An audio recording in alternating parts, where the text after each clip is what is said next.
A pilot refused to fly with that kind of baby, but he froze when he realized the child was the airline owner's own son. A pilot refused to fly with that kind of baby, thinking he could assert control. He didn't realize the child was the airline owner's son, and every word of his defiance would backfire instantly. The moment his arrogance surfaced, the cabin's power shifted. Subscribe. If you believe arrogance collapses the instant true authority rises. I'm not flying with that kind of baby on board. The words cut through the terminal like a blade, sharp, loud, deliberate. Passengers froze mid-step. A nearby mother clutched her purse tighter. A businessman in a gray blazer lowered his phone, eyebrows raised. Even the beeping of a nearby boarding scanner seemed to hesitate. The sound hung in the air, as if time itself had paused to consider the weight of what had just been said. Darian Helcor didn't blink.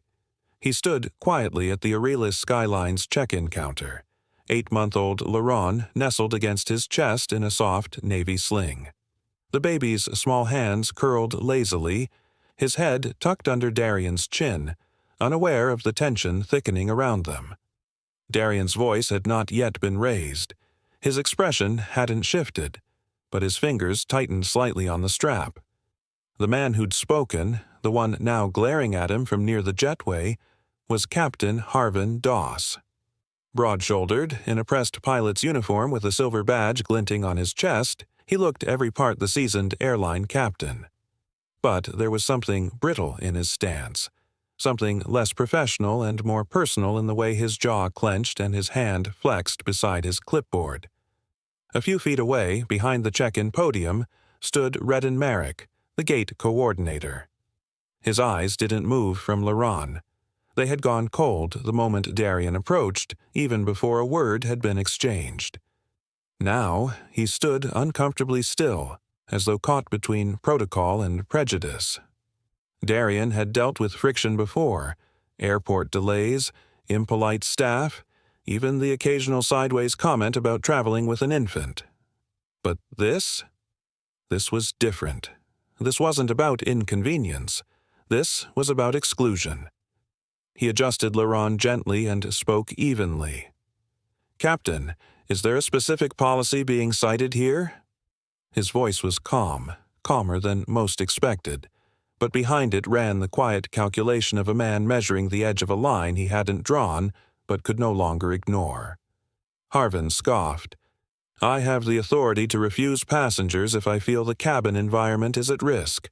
Crying infants are a known distraction. We're not risking this flight over unnecessary noise." Unnecessary noise. Darian tilted his head slightly, not out of confusion, but restraint. "And you've decided," he said slowly, "that my son is a threat to flight safety." Harvin didn't respond. He turned instead to Redden, who was already muttering under his breath while pretending to scroll on his tablet. "We've had these issues before," Redden said, more loudly now, addressing no one in particular. "Some infants have special needs or sensory reactions. Sometimes passengers don't disclose it. It's not personal, it's protocol." Darian knew it was a lie. He had made no special request. There was no entry on his reservation about Laron requiring assistance or accommodations. But he also knew something else. No one here knew who he really was. And that was exactly how he wanted it, until it no longer served justice. Still, he chose silence. For now. Behind him, the line of boarding passengers began to slow. Conversations dimmed. A teenage boy whispered to his father. A uniformed technician near the jet bridge frowned, sensing things had shifted beyond routine. Laron stirred slightly. A small sound, barely a murmur, left his lips before he returned to sleep. But the flinch in Redden's eye betrayed everything. The baby's mere presence unnerved him. Darian shifted his weight slightly, angling his body protectively, subtly, but with purpose. "There are dozens of families flying every day," he said, his voice low. "Are they all denied boarding?" Harvin didn't answer directly. "This isn't a debate. You're not boarding this flight, not with that kind of baby." That kind of baby. The repetition was deliberate now, meant to trigger submission, meant to define Darian's child not by name, not by right, but by prejudice. He looked around. Passengers were watching, some uncomfortable, some unsure. One man in a window seat recording discreetly with his phone. Still, no one spoke up. The weight of uniforms, of authority, kept them quiet. Darian's heartbeat was steady, not because he didn't feel the insult, but because he had learned, through harder battles than this, that rage wastes energy when silence can unmake someone more powerfully. He lifted Laurent slightly, brushing his hand gently across the baby's back. His son's breathing was even, unfazed. For now, but Darian wasn't. He turned to Redden again. "Please process our boarding. I've complied with all requirements." Redden hesitated. Behind him, Harvin's eyes narrowed. "He's holding up the flight." Darian looked straight into his eyes. "No, you are." The tension crested. 1 second stretched into 5. 5 into 10. The PA system crackled overhead with an unrelated boarding announcement, but no one moved. Harvin's nostrils flared. Redden shifted uncomfortably. A line had been drawn, and Darian had not stepped back from it. A storm had begun, not with thunder, but with quiet defiance. No one in that terminal, not the gate coordinator, not the pilot, not the passengers trying not to stare, realized yet who was standing in front of them, and who they had just tried to erase. But the air had changed. Darian could feel it. And the truth, the real truth, was no longer going to stay hidden. The insult floated in the air, heavier than anyone expected. "I'm not flying with that kind of baby." The words rang out over the terminal like a sudden crack of thunder. Conversations stopped mid-sentence. Boarding announcements faded under the weight of those words. For a moment, the only sound was the subtle whimper from 8-month-old Laurent, cradled against his father's chest. Darian Helcourt didn't blink. He didn't argue. He simply adjusted his stance, his arms gently bouncing Laurent, trying to keep the boy from fully waking. But inside, something flinched, less from the insult and more from the instinct that something deeper was unraveling before him. "I believe," Darian said evenly, "that infants under 2 are permitted on all domestic and international flights under your airline's own guidelines." Captain Harvin Doss, still in uniform with polished epaulets and a hardened jawline, folded his arms across his chest. He didn't respond directly to the policy remark. Instead, he gestured toward Laurent like a threat. "I have authority to deny boarding in unsafe situations. That child is a liability." The word liability hit Darian with unexpected force. He was no stranger to legal framing, to corporate spin, but hearing it attached to his son, a sleeping, breathing child in his arms, caused his pulse to quicken beneath his calm exterior. From behind the counter, Redden Merrick leaned forward and typed something rapidly into the flight terminal. His voice followed seconds later. "There's actually a note on file. Says the baby may be overly sensitive. We've had issues before." "That's not true," Darian said, his voice still low but now with unmistakable steel. "I never submitted any medical notes. No requests. Nothing in your system should be flagged." Redden shrugged, avoiding eye contact. "Sometimes notes carry over from passenger history. Could be automated."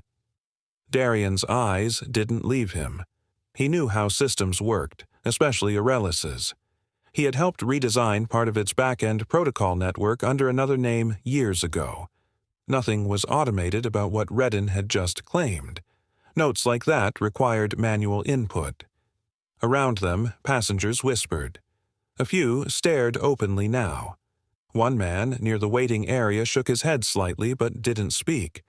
A woman beside him leaned toward her phone, as if debating whether to record. Then Harvin leaned toward Redden and muttered, a bit louder than he should have, "I'll ground the aircraft before I let that kind of noise risk on board." Darian's grip on his patience began to fray. Not from pride, but principle. He looked down at Laurent, small fingers curled near his coat button, breath steady, unknowing of the storm around him. Laurent deserved more than this quiet, coiled discrimination. "I'd like to speak to your supervisor," Darian said, voice crisp. Redden didn't flinch. He smiled, thin and rehearsed. "Sir, until this situation is clarified, the flight is on hold. Please stand aside while we conduct further review." And just like that, the blame shifted. The departure gate fell into a hushed suspension. Not because of weather, not because of equipment failure, but because a man holding his child had been branded a disruption. The silence was interrupted by footsteps. A man in a tailored dark blazer walked into the terminal, his badge tucked discreetly into his chest pocket, his gaze sharp and scanning. His name was Markel Varon. He wasn't just another operations staffer, he was Aurelius Skyline's internal investigator, embedded by the board to uncover misconduct trends before they became lawsuits. Most employees didn't recognize him. Those who did usually kept their distance. Markel stopped halfway through the terminal, his eyes narrowing slightly as he took in the tension. 2 gate agents standing stiffly, a uniformed pilot with his fists clenched, a father holding a baby, calm but clearly blocked. Something wasn't right. He approached. "Sir," Markel asked, voice quiet, almost neutral. "Is everything all right here?" Darian turned toward him slowly. He recognized Markel immediately. He'd seen him at industry compliance forums, never formally introduced, but respected. Still, Darian didn't reveal his connection. "They won't let me board," Darian said, "because of my son." Markel's gaze shifted to Laurent, who had dozed off again, his cheek resting against his father's collarbone. No redness, no crying, no indication of any disruption. Then he looked to Harvin. The captain scoffed. "I'm well within my rights. We're protecting other passengers from—" "From what?" Markel asked, calm but direct. Harvin faltered. "You wouldn't understand operational risk." "I might," Markel replied. "I handle internal oversight." For now, he kept his badge hidden. He didn't want to spook them yet. Observation often revealed more than confrontation. From behind the counter, Redden interjected. "There's a flag on the account. Babies noted as high sensitivity. Noise disturbance category." Markel's brow furrowed. "Could I see that notation?" Redden hesitated.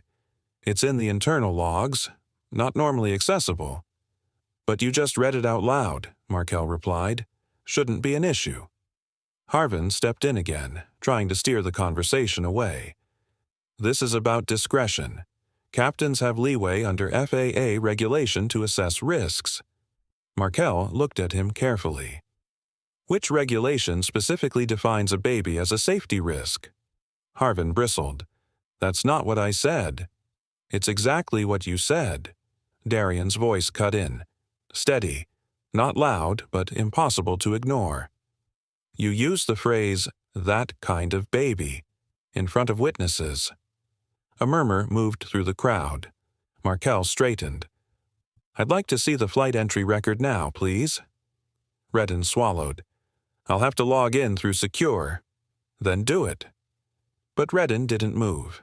His fingers hovered above the keyboard, and for the first time his confidence flickered. Sweat pooled at his collar. He looked at Harvin, who shook his head slightly, as if warning him to hold firm. Markel stepped closer, subtle but assertive. "You know," he said quietly, "passenger flagging is time-stamped. If this note was just added after check-in began, I'll know." Darian didn't speak. He watched. Every second confirmed what he suspected. This wasn't a moment of error. It was a thread in a woven pattern of abuse. Across the terminal, a gate screen blinked. Flight 282, delayed, awaiting clearance. Passengers stirred. Some sat again. Others remained standing, arms folded, waiting, watching. Markel tilted his head. Was this note here before the passenger arrived? Redden opened his mouth, then closed it. "It's an internal matter." "No," Markel said, now revealing his badge, silver and unmistakable. "It's an audit matter, and you're on record." Harvin stepped forward. "You're overreaching." Markel didn't flinch. "You're obstructing an audit." The tension coiled tighter. No raised voices, no physical push, but the pressure in the room felt like something structural, a quiet cracking of policy masks, of unspoken behaviors stretching too far. Darian held Laurent a little closer. He could feel his son's breath rise and fall against his chest, unaffected by the storm of adult decisions around him. He would not let this moment define his son's place in the world. Markel's eyes shifted between the two gate officials. Something told him this wasn't the first time, but if he pulled hard enough, it might be the last. The air trembled with tension as the pilot doubled down on his refusal. Redden Merrick hunched slightly behind the gate counter, fingers moving quickly across the terminal screen. His jaw tightened as he glanced sideways to ensure no one was watching too closely. With practiced keystrokes, he brought up Darian Helcor's passenger profile, then hovered over the field labeled Passenger Notes. A brief hesitation flickered through his eyes, then he typed, "Potential disturbance risk.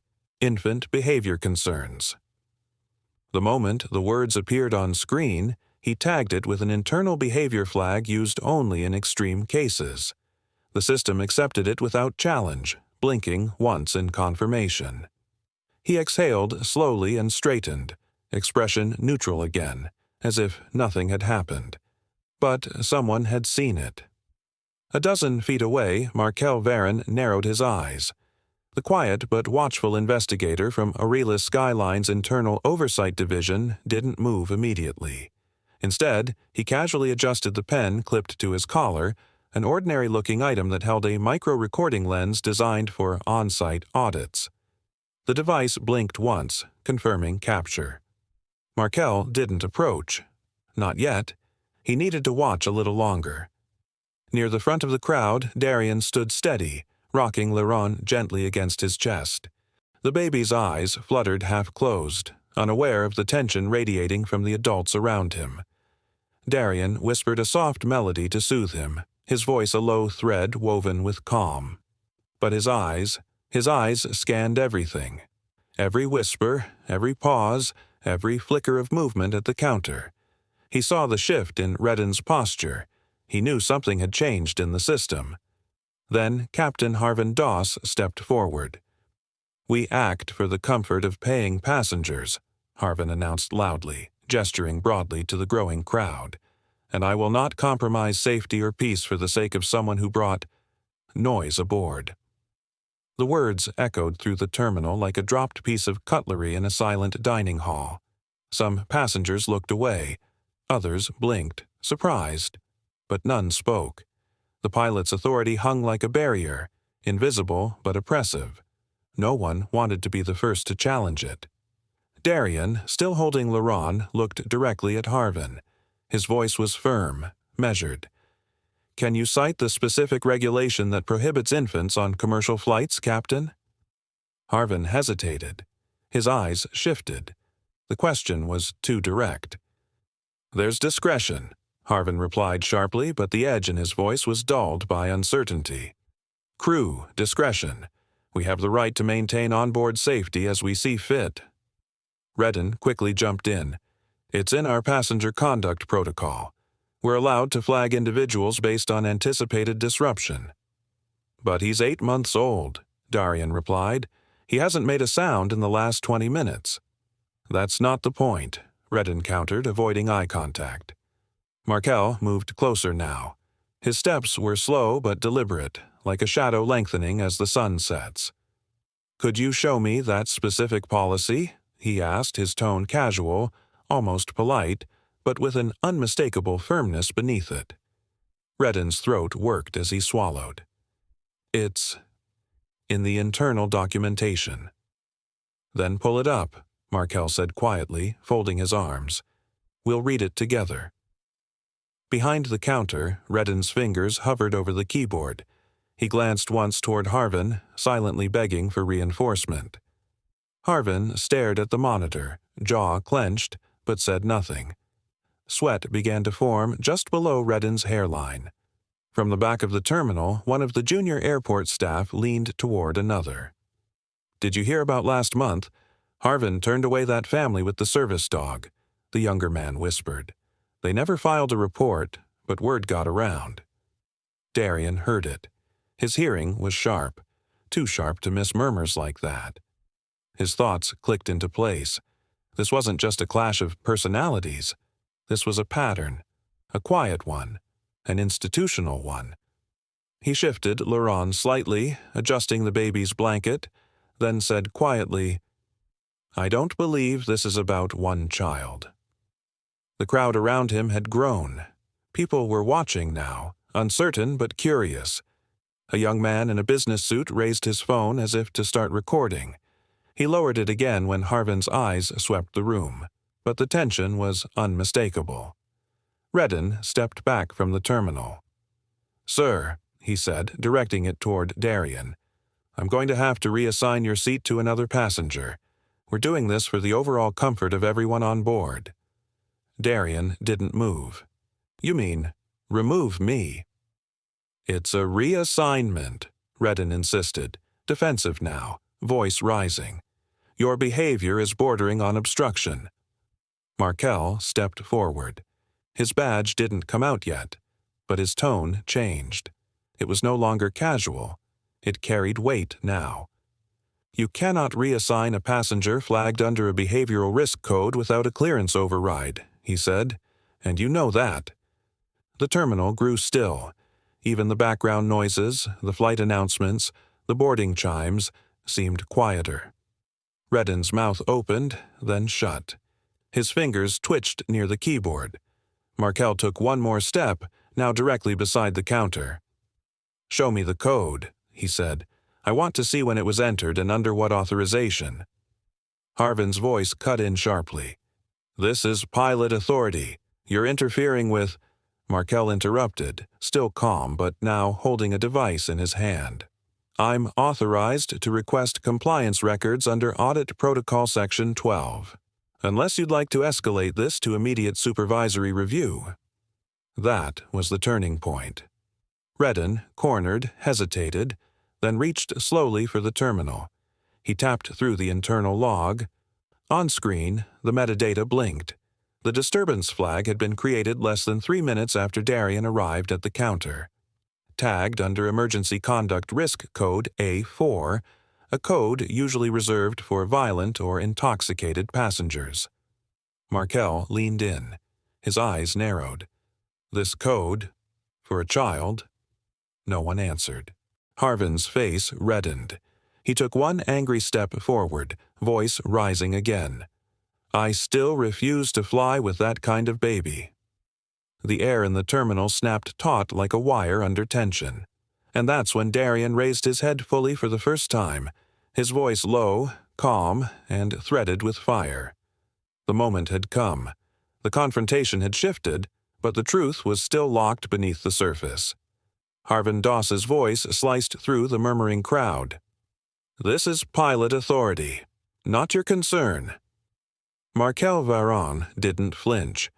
Standing a few feet from the check-in counter, his expression was unreadable, but his right hand reached slowly into the inner lining of his blazer.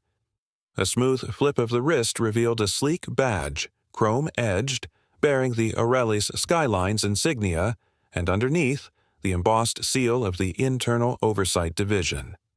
The ripple was instant. Passengers who had begun wandering now turned fully to face the conflict. Redden Merrick, who had remained behind the counter nervously watching the exchange, paled as if someone had drained the blood from his veins. Harvin's shoulders tensed, his jaw working furiously, but no words came. Darien Helcor, quiet and steady, watched from a short distance with Laurent still resting against his chest, his face unreadable but alert. "Obstructing an active audit," Markel said evenly, "is grounds for immediate suspension. Would you like to continue this conversation under those terms?" For a long moment, no one spoke. The terminal buzz had faded. Even the ambient voice of the gate announcer seemed distant. A child dropped a toy in the waiting area, and the small sound was sharper than it should have been. Harvin's posture changed, less dominant, more defensive. "This is a safety concern," he muttered, grasping for his authority again. "The child, he's unstable." Markel turned deliberately. His gaze settled on Laurent. The baby was asleep. One tiny hand curled into the fabric of his father's coat. His breathing was steady, lips parted slightly, the picture of innocence. Markel looked back. "You're referring to the infant who hasn't made a sound in 10 minutes. Harvin's mouth twitched. "It's about potential. Cabin disruption risk." "Then show me the documentation," Markel interrupted, voice calm but sharp. "I want to see the system note you used to justify that." Redden straightened reflexively, eyes flicking to the terminal screen beside him. He hesitated. "I'm waiting," Markel said. The tone had changed. It was no longer an inquiry, it was an order. Redden moved stiffly, fingers trembling slightly as he navigated the digital terminal. The interface beeped under his inputs, and the silence grew taut. Darien stood motionless but sharp-eyed. He knew what was coming. He had watched Redden input the false flag earlier and had said nothing. Yet. Markel stepped forward, leaning slightly over the counter. "Let me see the log." The screen displayed the flight manifest. Redden shifted, moving to obscure the timestamp, but Markel was faster. With a swift press of his own override card, he brought up the audit trail. What he saw made his brows knit. The disturbance note was added. He paused, reading the metadata. 2 minutes and 47 seconds after Mr. Helcor approached the counter. Code 17B, reserved for behavioral volatility or threat indicators. Markel raised his head slowly. "Explain how an 8-month-old infant triggered a Category 17B.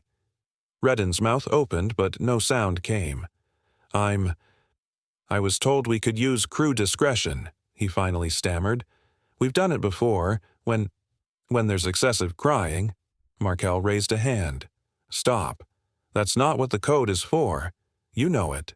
I know it. And now everyone here knows it too." Gasps and murmurs flowed through the terminal crowd. A few passengers lifted their phones again. The optics had changed. This wasn't about noise or protocol anymore. This was about misconduct. Harvin's voice snapped back, sharp and angry. "This audit is unnecessary. I've made a call, and I stand by it." "You've made a personal decision," Markel replied. "But that decision contradicts not only aviation policy but the internal ethical standards we are bound to enforce." Darien, still silent, watched the pattern unfold like a schematic he had seen before, ego shielding ignorance, authority masking fear. His grip on Laurent tightened slightly, more protective than angry. But then Harvin turned his attention fully to Darien. His eyes narrowed. "You're enjoying this, aren't you?" Harvin said, stepping forward. "Think you're clever, playing calm while dragging this out? I still refuse to fly with that kind of baby. I don't care who backs you." It was too much. The crowd recoiled slightly at the venom in Harvin's tone. A man near the window muttered, "He's talking about a baby." Another passenger whispered, "He's going to lose his job." But Darien didn't blink. He didn't speak. Not yet. Instead, he finally lifted his head. His eyes met Harvin's, steady, unreadable, calm in a way that made the pilot involuntarily take a half-step back. There was a quiet fire there, not fueled by rage but something colder, more exacting. Markel sensed it too. He didn't know why, but something told him this passenger was far more than he appeared. That look, strategic, unshaken, almost clinical, was not the look of a man backed into a corner. It was the look of a man pulling open a curtain on purpose. A chill moved through the air, subtle but real. Redden swallowed audibly. And Markel, with his sharp auditor's intuition, began to understand. This wasn't a standard complaint. This wasn't even a breach. It was the tip of something else, something buried, protected, and now unraveling in front of everyone. Passengers leaned in, breath held. Harvin opened his mouth again, but Darien shifted slightly. His body straightened, and the air around him changed. Markel didn't say a word, because he knew the moment of truth pressed closer, waiting for the curtain to rise. "You've just refused boarding to the son of this airline's owner." The sentence landed like a thunderclap. Every conversation in the terminal evaporated into silence. Even the rhythmic beeping of the boarding scanner seemed to pause. Captain Harvin Doss, mid-turn toward the jet bridge, froze as if someone had physically gripped his spine. Redden Merrick, behind the counter, stared at Darien Helcor with the pale, stunned expression of a man who had just walked off a cliff and realized the ground was gone. Darien stood still, his voice already absorbed by the space like a final ruling. There was no anger in his tone, only the unmistakable cadence of authority. He shifted his weight slightly, rocking Laurent against his chest as if to remind the room that none of this was ever about dominance. It was about dignity, about the 8-month-old child breathing peacefully against his heartbeat, unaware that a single sentence had just inverted the entire power dynamic of the terminal. "I'm sorry, sir," Redden stammered, blinking rapidly as his fingers hovered over the keyboard. "There must be some misunderstanding. That can't be." Darien didn't flinch. With measured calm, he reached into his coat pocket and drew out his phone. A few taps later, he turned the screen outward. There, in unmistakable clarity, was a company memo. The digital document bore the Aurelius Skylines executive seal and outlined the ownership structure of Helcor Strategic Holdings. Darien Helcor's name topped the hierarchy, followed by controlling percentages in multiple subsidiaries, including a 31.4% stake in Aurelius itself. Markel Varon took a step closer, peering at the screen. The name, the percentages, the signature from the chair of the board, it all lined up. A chill ran through him. The quiet, watchful man he had just been defending wasn't merely another passenger caught in crew misconduct. He was the nerve center of the entire corporate structure. Harvin's fists clenched reflexively at his sides. "That doesn't prove anything," he snapped, voice cracking with disbelief. "Anyone can doctor a file." But his voice didn't carry the confidence it once had. It wavered, and Darien didn't bother responding to him. Instead, he turned to Markel and spoke with quiet gravity. "I'm requesting a formal tribunal review of the behavior exhibited by both gate and flight staff," he said, "effective immediately." Markel hesitated only for a breath before nodding. "Understood," he replied. Then, turning toward the far counter, he gestured to a uniformed agent seated behind a small communications desk. "Alert Central Operations. We need security dispatched to Gate 14. Immediate evaluation request." The agent's hand flew to the phone without question.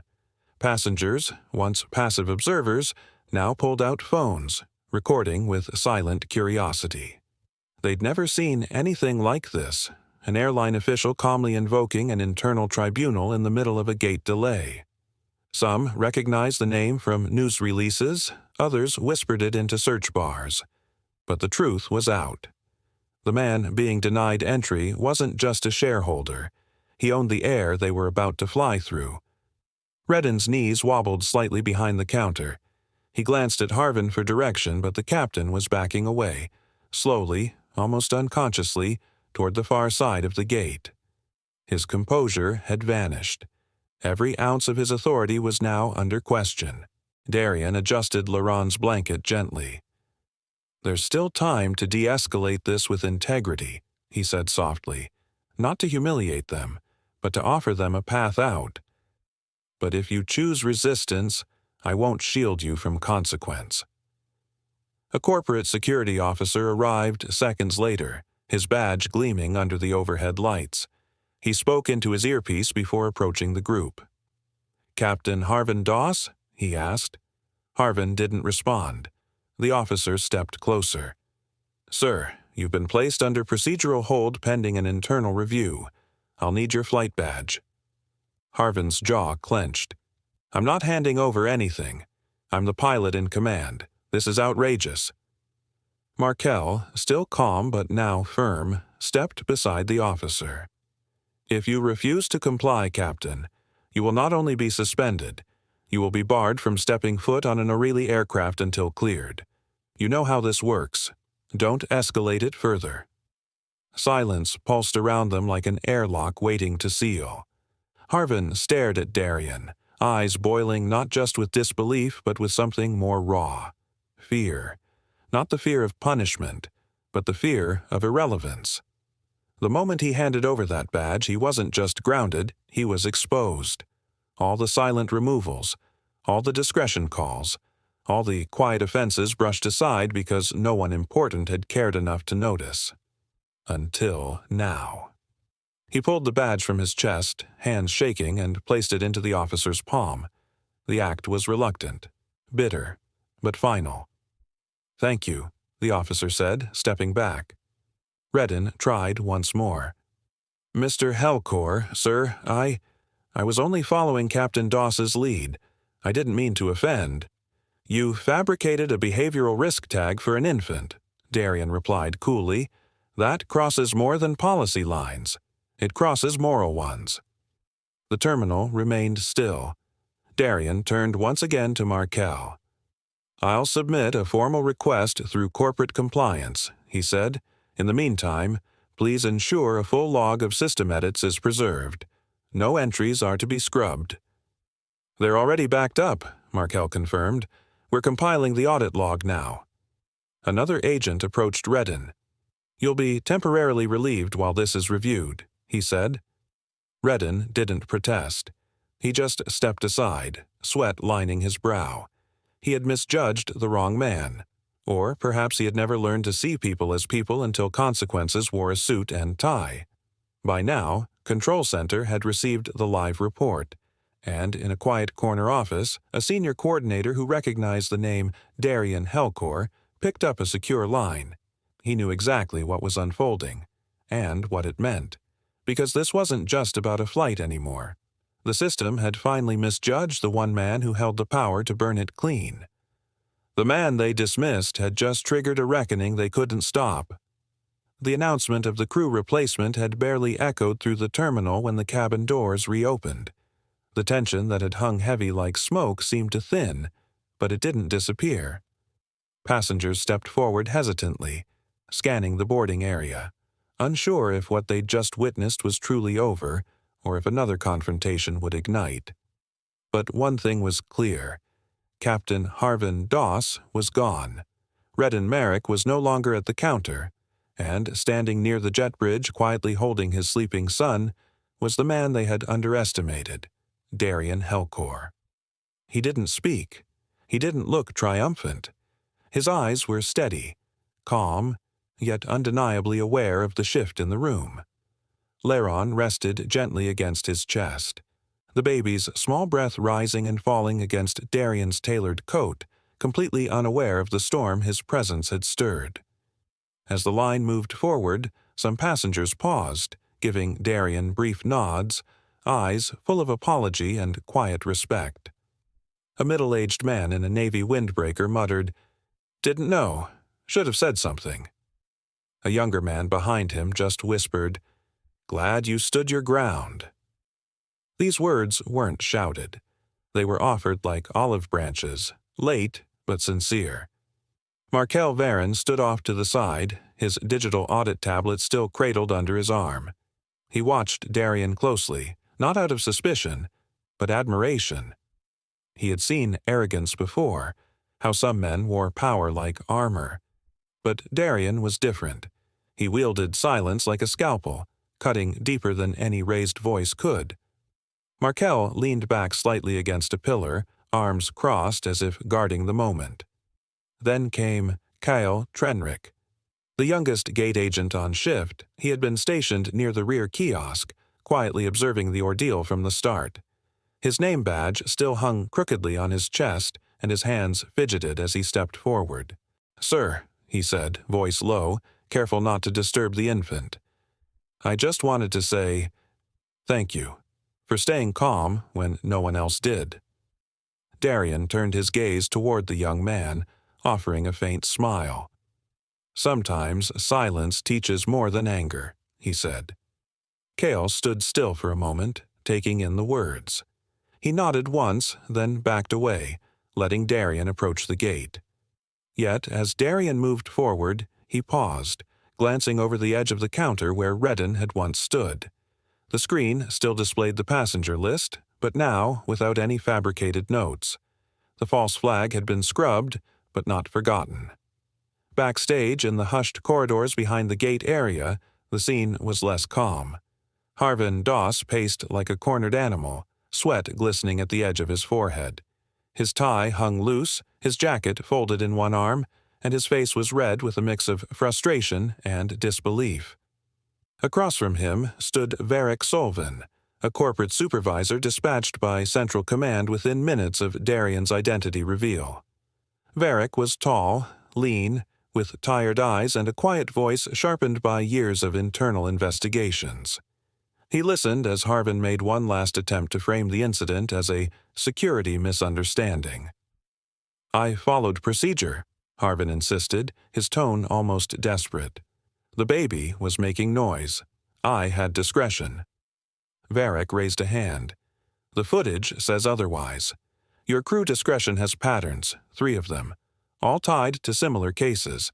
You flagged a father with a service dog 2 months ago, a caregiver last quarter, all removed without justification, all erased from audit logs." Harvin's shoulders tightened. "That wasn't me. That was operational guidance." "You're saying someone instructed you?" Varric's voice remained calm, but his eyes sharpened. Harvin hesitated, then looked away. Varric tapped his tablet. "We'll be reviewing your flight logs, and Markel's report shows someone has been covering for you." He turned to leave, pausing at the door. "We're not just looking at this flight anymore, Harvin. We're looking at the entire system." As Varric walked away, Harvin stood frozen. He had always believed he'd be protected, but today something was different. Someone had pushed back, and worse, that someone had the authority to demand accountability. Back at the gate, Darian quietly walked down the jet bridge, Laron still asleep in his arms. The aircraft stood ready. The replacement pilot, a quiet man named Captain Elric Thorne, greeted passengers with a respectful nod. He recognized Darian instantly but said nothing, just gave a small, grateful smile. Darian acknowledged it with a glance, then walked past first class and entered coach. His original seat, 3A, remained empty, offered again by the flight crew. He declined. As he settled into a seat midway through the cabin, Kyle approached one last time, confused. "Sir, your seat was upgraded. You don't have to sit here." Darian adjusted Laron's blanket gently. "Position means nothing if it isolates you from people," he replied, his voice soft. Kyle nodded, understanding now that this wasn't about comfort. It was about something deeper. The cabin filled. The aircraft doors closed with a soft click. Overhead, bins latched. Seatbelts buckled. But while the plane began taxiing, the real flight had already taken off in another form, through texts, whispered calls, and quiet videos being uploaded to friends, family, and eventually journalists. What had started as a private humiliation had turned into a public reckoning. And though no press release had been issued, no headline had yet printed, the truth had already gone airborne. The plane lifted slowly, smoothly, into the night sky, but Darian barely noticed the altitude change.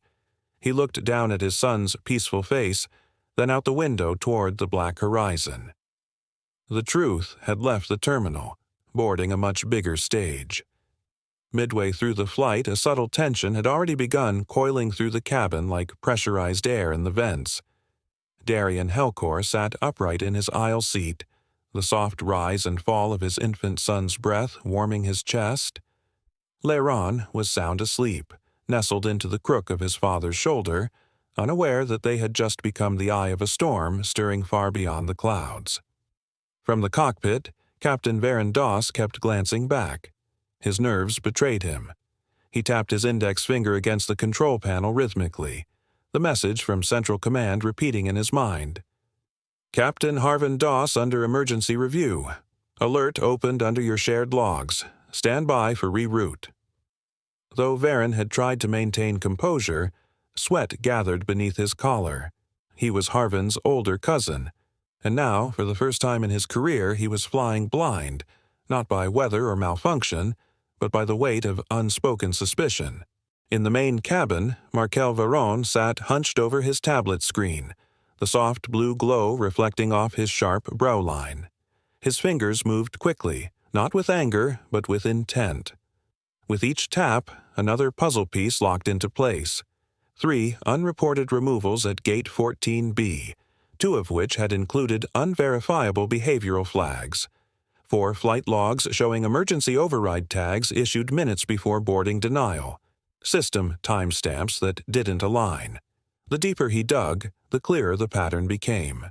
He paused briefly, his gaze rising toward Darien, still motionless, holding his son like an anchor. Markel wondered what it was like, carrying the burden of leadership while also holding the most fragile life imaginable. He could see now why Darien hadn't exploded back at the gate. The man was preparing something far greater than a reaction. Without warning, a soft chime echoed through the cabin speakers. "Ladies and gentlemen, this is your captain speaking." Varen's voice came over the intercom, tight and unsteady. "We've been instructed by Aurelis Control to reroute. We'll be landing at Delver Terminal instead of our original destination. This is a procedural measure and not due to any onboard emergency." The announcement settled like fog over the passengers. Murmurs rose, some confused, others curious, but none angry. They had seen the gate confrontation. They had watched a man try to erase a father with a single sentence.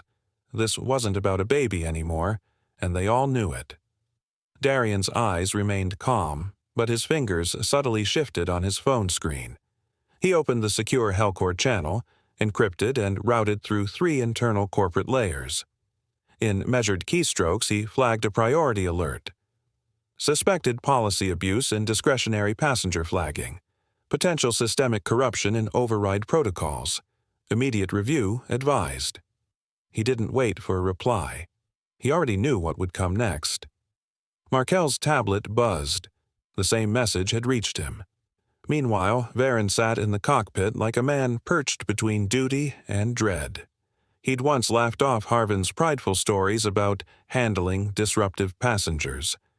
Now, those same stories were being reinterpreted through the sharp lens of audit files and tribunal language. He adjusted his headset, preparing for descent. Every mile closer to Delver felt like the tightening of a noose, not around his neck, but around something much larger. A culture, a habit, a silent permission that had gone unquestioned far too long. As the landing gears unfolded beneath them, Markel finalized his mid-air report with a single sentence. If this pattern scales across gates, we're not looking at isolated misconduct. We're looking at embedded permission structures. He closed the file and looked out the window. The sun reflected off the Delver tarmac, harsh and clinical, like a surgical light before an operation. Darien adjusted Laurent's blanket as the plane touched down, his mind moving not toward vengeance, but toward cleansing. Something inside the company had rotted, not visibly, not dramatically, but like a structural crack buried beneath paint. If they didn't cut it out now, it would spread, and if it had spread, it had to be confronted. As the wheels rumbled beneath them, a flight attendant leaned in and asked, "Mr. Helcor, is there anything else you need before we disembark?" Darien gave a small nod, his voice low but unshakable. "Just make sure the doors stay open." Outside, the tarmac crew prepared not for a routine arrival, but for a hearing. The passengers remained seated, their silence no longer apathy but anticipation. They knew something rare was happening. Accountability at 34,000 feet, now touching down. Darian stood slowly, adjusting the strap on Laurent's carrier, his every motion deliberate. He wasn't just stepping off a plane, he was stepping into a reckoning. What began with one insult had opened a hidden door into the airline's core. The pilot smirked, confident his refusal would go unchallenged, unaware that every contract, every executive decision, and every staff member's attention had already aligned behind the father. If you believe cruelty under privilege always folds when strategy meets unstoppable influence, hit subscribe now, because justice never hesitates. The aircraft's wheels screeched against the tarmac as it landed, not at its originally scheduled destination, but at Delver Terminal, a lesser-known facility used primarily for internal matters. Passengers glanced out their windows in confusion. There were no advertisements, no jet bridge banners, no welcoming crew, just a silent corridor guarded by two uniformed auditors who waited with crossed arms and expressionless faces. The air outside shimmered from engine heat. Inside, the mood shifted. Something serious was unfolding. The plane taxied toward an isolated gate, Gate 9C, marked with an overhead sign, Auralis Oversight Council, Restricted Access. A quiet voice came over the intercom, informing passengers that disembarkation would occur in phases. No explanations, no apologies. Darian Helcor rose from his seat slowly, still cradling the sleeping Laurent in his arms. His expression remained unreadable, calm, focused, unshaken. He was the first to exit. As his shoes touched the tarmac and he walked toward the terminal door flanked by security auditors, it was clear to all watching. This wasn't just a detour. This was a reckoning. Inside, a makeshift tribunal room had been arranged, sterile, sharp, and deliberately neutral. Rows of seats faced a central bench where a panel of officials prepared their notes. Harvin Doss and Redden Merrick were already there, seated with their legal counsel. Harvin's eyes darted nervously between the panel and the door, but his jaw remained stiff, his posture full of forced confidence. Redden, however, looked visibly unwell, his fingers trembling slightly as he adjusted his collar. "This is overblown," Harvin muttered to his counsel, adjusting his pilot's pin one last time until the door opened again. Chief Ethics Officer Corlan Vett stepped into the room. Every man stood except Darian. Corlan was known across the aviation industry as a quiet enforcer of brutal transparency.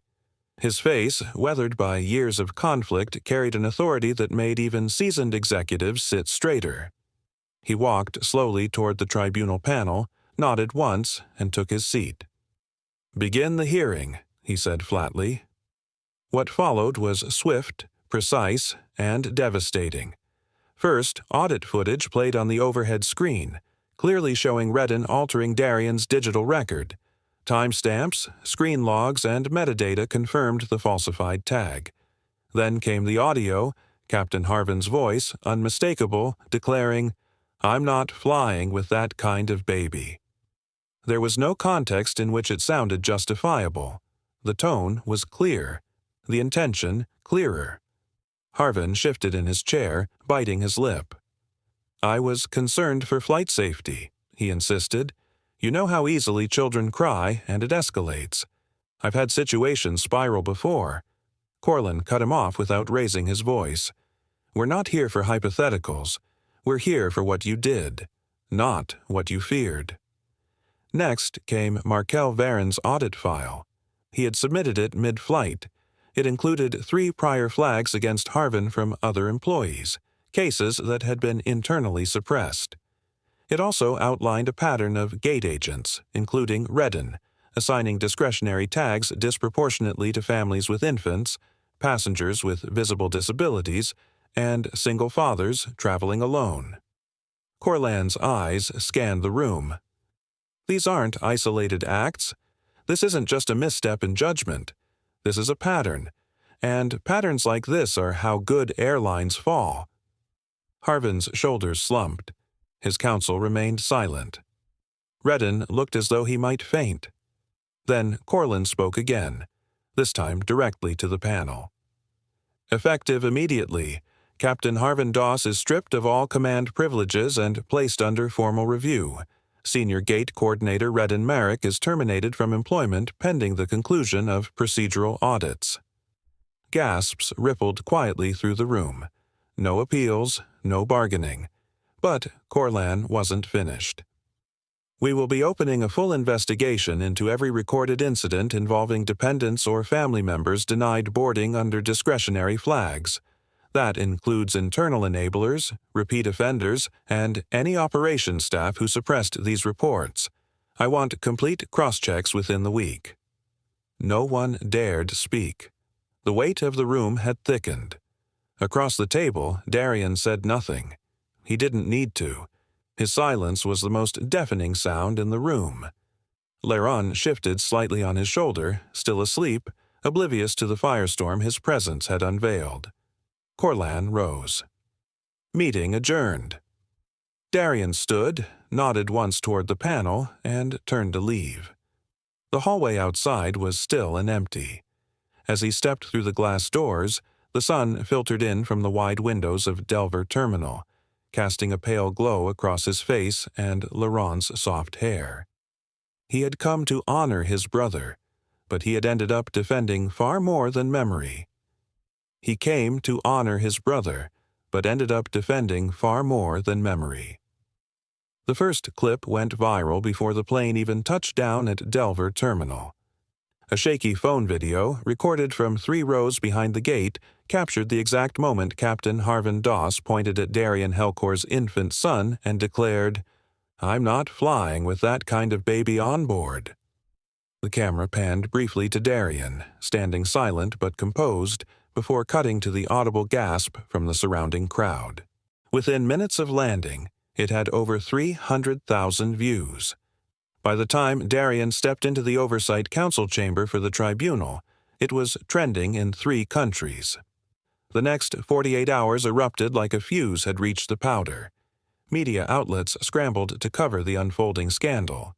Morning news panels ran the headline, "Pilot Refused Owner's Son," alongside split screens showing footage of the confrontation and looping commentary from aviation experts. But it wasn't just the shock value of the twist that caught fire, it was the manner in which Darian had responded. Calm, controlled, dignified. In a world accustomed to outrage, his restraint stunned viewers more than any raised voice could have. Markel Varone, the investigator who had been quietly auditing misconduct across Aurelius skylines, suddenly found himself at the center of attention. Requests poured in from networks for interviews.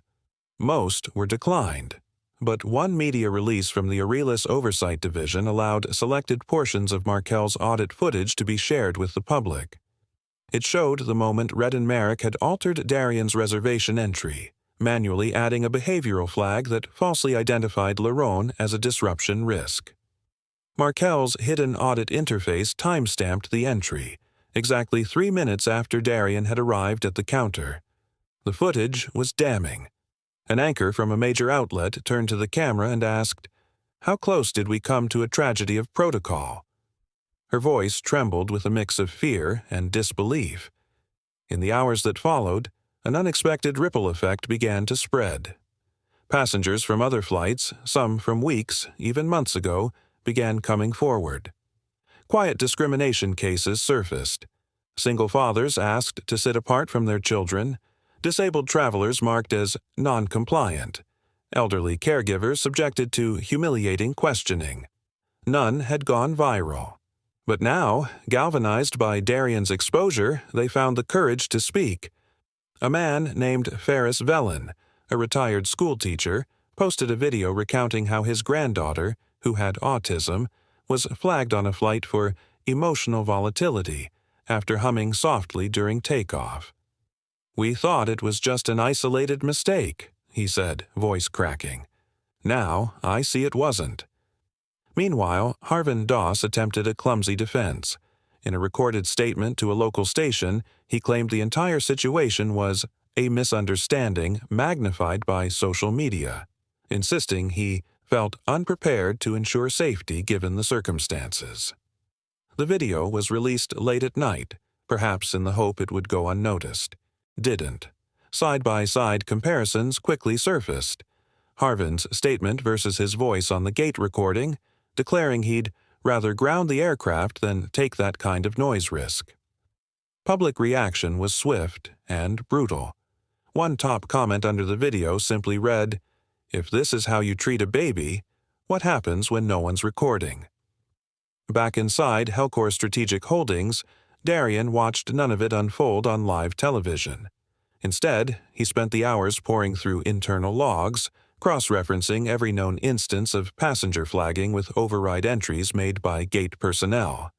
It was slow work, precise, and methodical. At one point, Cale Trenrick, the young gate agent who had thanked him for staying calm, entered Darian's office with a printed list. "These entries match the pattern," Cale said softly. "Flagged right before boarding. Always manual and always tied to the same internal routing code."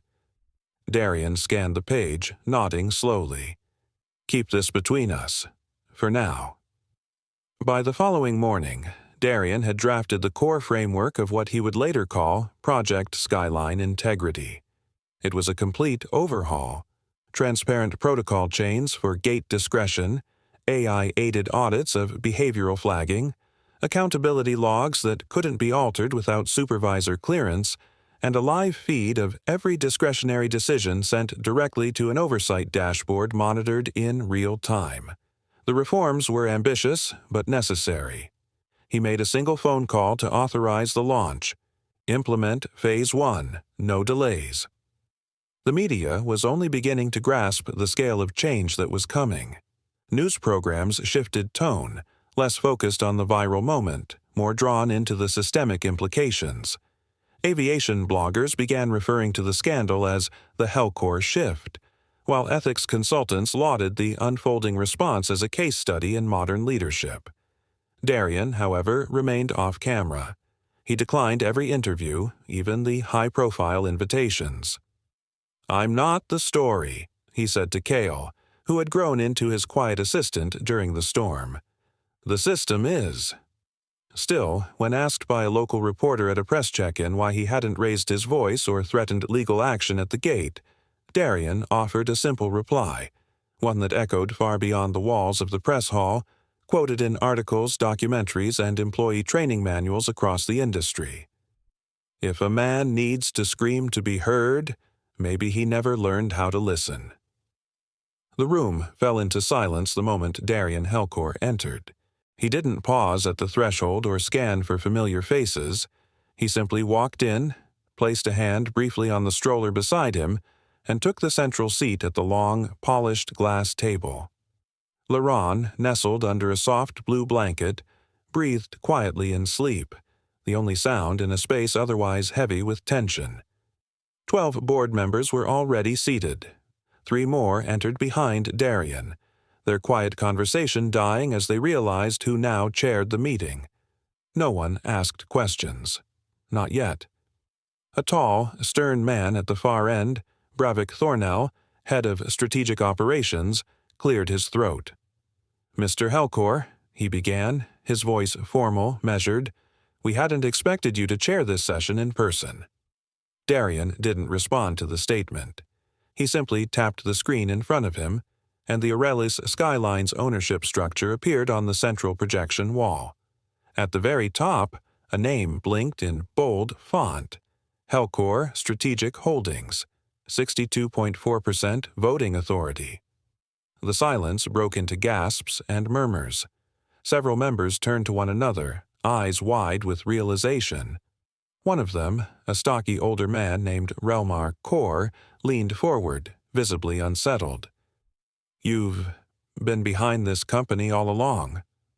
Darian's eyes remained calm, unreadable. "I never needed to be in the spotlight," he said. "I only needed the airline to do what was right." He stood, letting his words settle before stepping beside the stroller. His hand hovered briefly above LaRon's head, a soft gesture of protection. "This meeting," he continued, "was not called to discuss a pilot's mistake. It was called because that mistake exposed a flaw in the system we've allowed to exist. No one interrupted now. The weight of his voice filled the room. Darian turned toward the board and began outlining the first proposal. I am implementing mandatory real-time monitoring of all behavioral flagging systems. From now on, any discretion used to remove a passenger will be logged, reviewed, and verified by an independent team. A ripple moved across the board. Bravik raised a hand. With respect, Darian, this could strain crew authority protocols.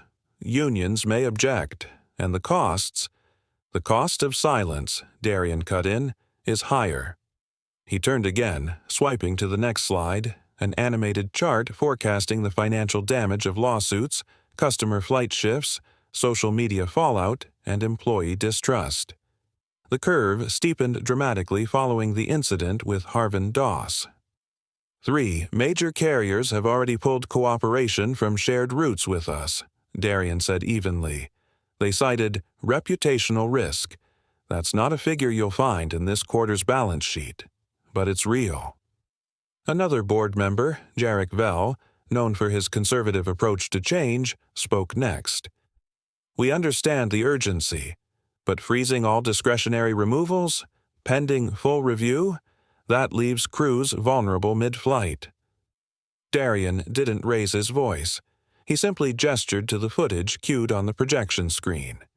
It showed the gate scene from earlier, Harvin's words, Redden's data entry, the fabricated flag on Laron's profile, and the rising tension. Laron never cried. He never fussed. And yet the narrative was manipulated. The room watched in full. When the video ended, Darian spoke again. A system that allows quiet cruelty to pass as protocol is no system at all. It is decay, wearing a uniform. He took his seat again, folding his hands on the table. The Laren Passenger Dignity Act outlines 17 reforms. All of them are now on the table for implementation. I'll hear concerns, but I won't entertain delays. The list appeared. Whistleblower channels, AI-triggered audit alerts, direct passenger grievance escalation, audit-proof override logs, and tribunal-led reviews of any removed passenger within 48 hours. The final point froze the room. All disciplinary decisions involving dependents must be reviewed by an ethics liaison. Jarek looked stunned. You want ethics officers at every terminal? No, Darian replied. I want decency to be standard, not outsourced. A pause stretched. Finally, Bravik leaned back. You've already secured external pressure, haven't you? Darian nodded. Government interest has been piqued. The footage went viral. The Department of Transportation issued a letter requesting clarification on our policies. We can either fix this ourselves, or they'll fix it for us. The room shifted. One by one, board members accessed the voting interface before them. Each point of the Laren Passenger Dignity Act blinked green. One holdout, Vell, paused for a long time, then tapped his approval. Unanimous. No one clapped. No one offered congratulations. Darian stood, walked around the table, and adjusted the stroller's cover. Laron shifted slightly but didn't wake. Thank you, Darian said quietly. He didn't stay for questions. He didn't wait for post-vote commentary. Instead, he nodded once toward the group, turned on his heel, and walked out of the room. The polished floor beneath him caught the soft click of his shoes, each step measured, unshaken. Behind him, not a single voice rose. No debates, no arguments, just stillness. And when the door closed behind him, the final line echoed silently through the minds of every man at that table. The room remained still, not out of fear, but out of clarity. The message arrived just after dawn. Darian stood in the glass observation corridor of the Aurelius Skyline's compliance wing, watching a new flight crew board their aircraft through fog-draped runways. Laron, asleep in the sling across his chest, stirred only slightly. His peace stood in stark contrast to the chaos still echoing from the tribunal days earlier. But today, Something new had started. An encrypted notification blinked on Darian's device.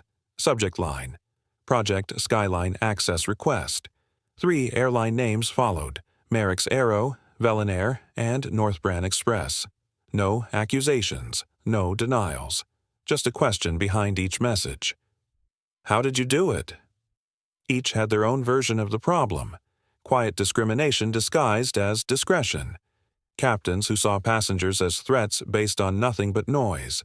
Gate agents trained to spot disruption in anything different. Stories that hadn't gone viral yet. Darian replied with clarity and a single condition. If your airline adopts the Skyline Integrity Framework, he typed, you must also create an independent board with one passenger advocate unaffiliated with your company. He didn't wait for permission. Real reform, he believed, wasn't granted. It was chosen. Later that afternoon, inside Aurelis Terminal G6, the first wave of crew retraining sessions began. Flight attendants, gate agents, and junior pilots sat in neat rows under recessed lights. Most didn't know Darian was coming. He walked in without introduction. The room quieted, eyes drifting to the child on his shoulder before registering the man himself. Darian said nothing at first. He moved slowly to the front, adjusted the mic, and finally spoke. I'm not here as a CEO. His voice was calm but firm, each syllable landing like a slow ripple. I'm here as a father. He didn't use slides or notes. He told them the story, how a pilot refused his son, how the systems meant to protect passengers were twisted to excuse cruelty. He recounted the silence at the gate, the fabricated risk codes, the line that had nearly erased a child from a flight.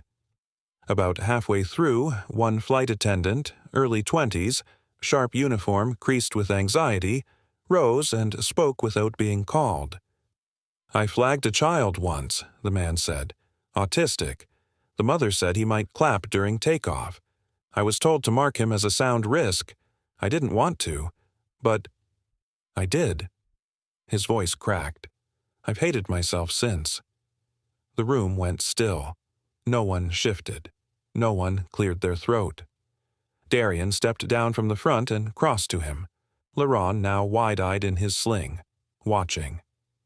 If you remember that it haunted you, Darian said gently, placing a hand on the man's shoulder, it means you still know what's right. The man nodded, tears falling freely now. No one laughed. No one rolled their eyes. From that moment forward, something changed.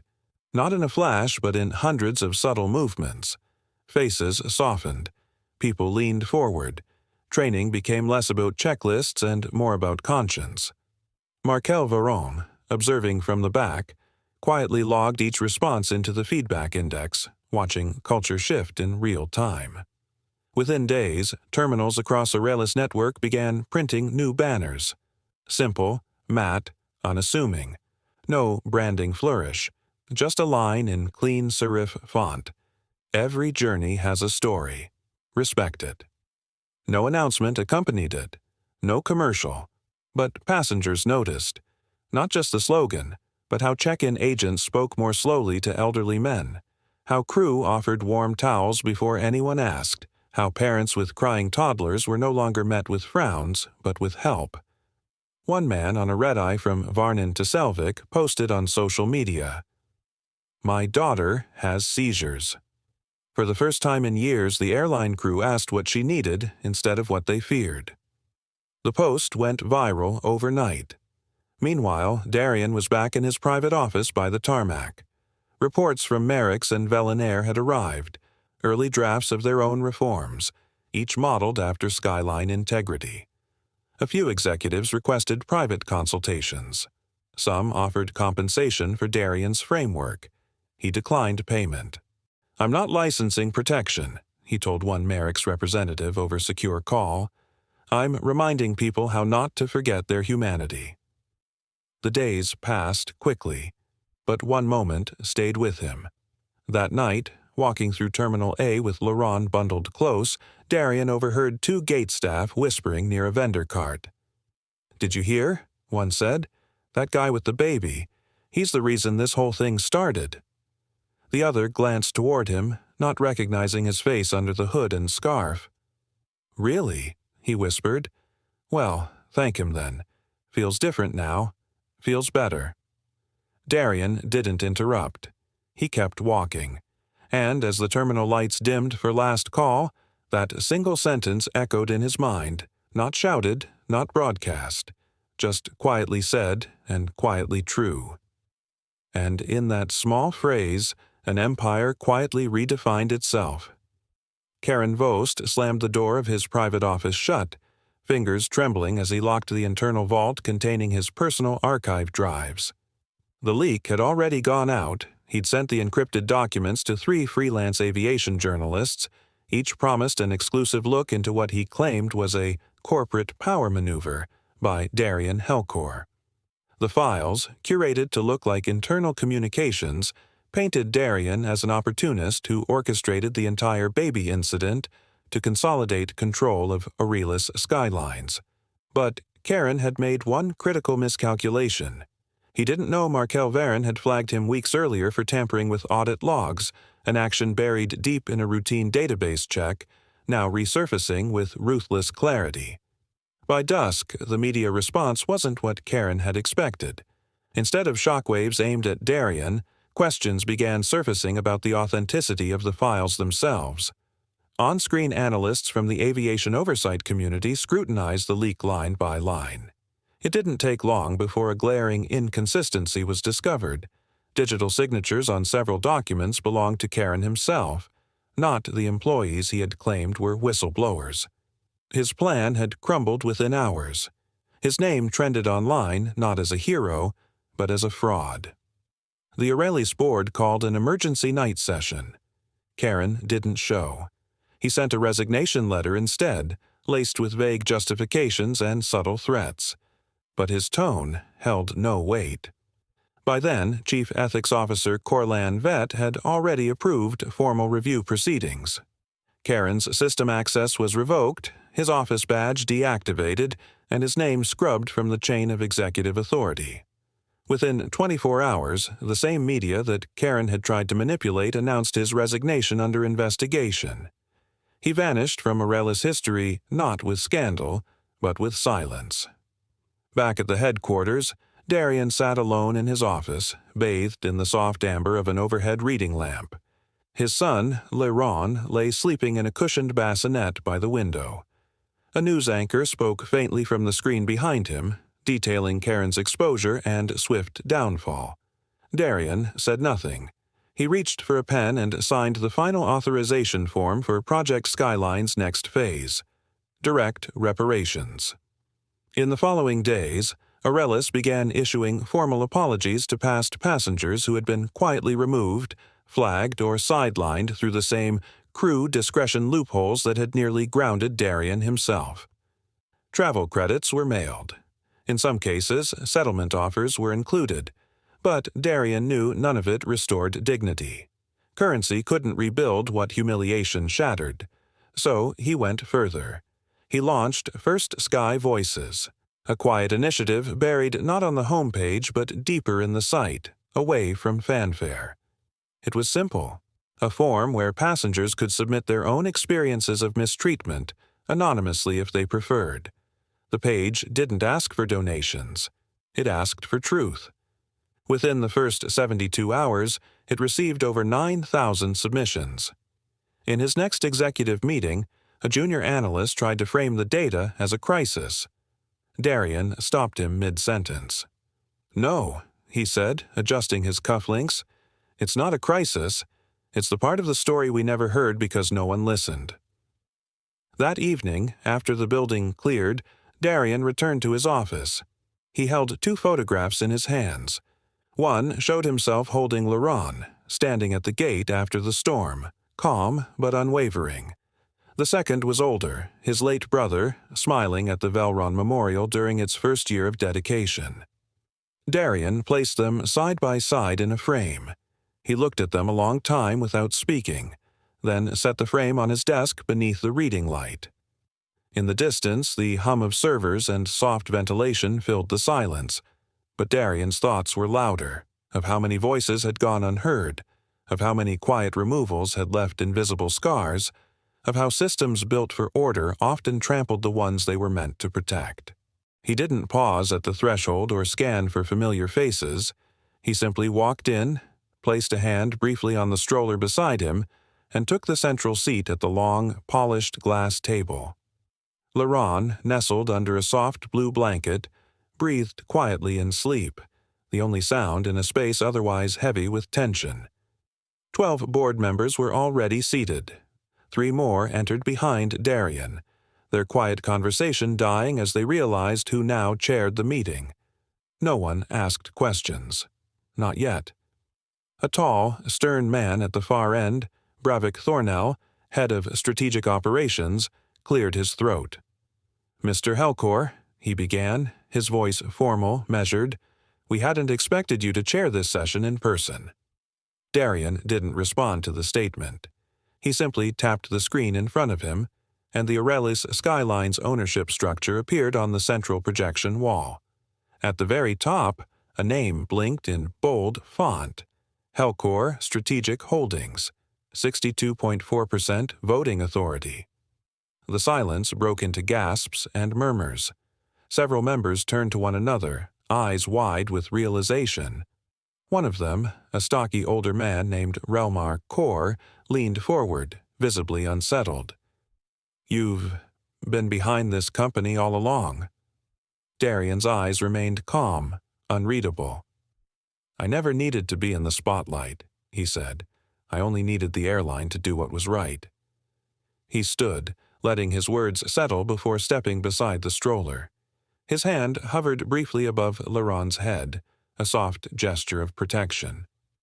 "This meeting," he continued, "was not called to discuss a pilot's mistake. It was called because that mistake exposed a flaw in the system we've allowed to exist." No one interrupted now. The weight of his voice filled the room.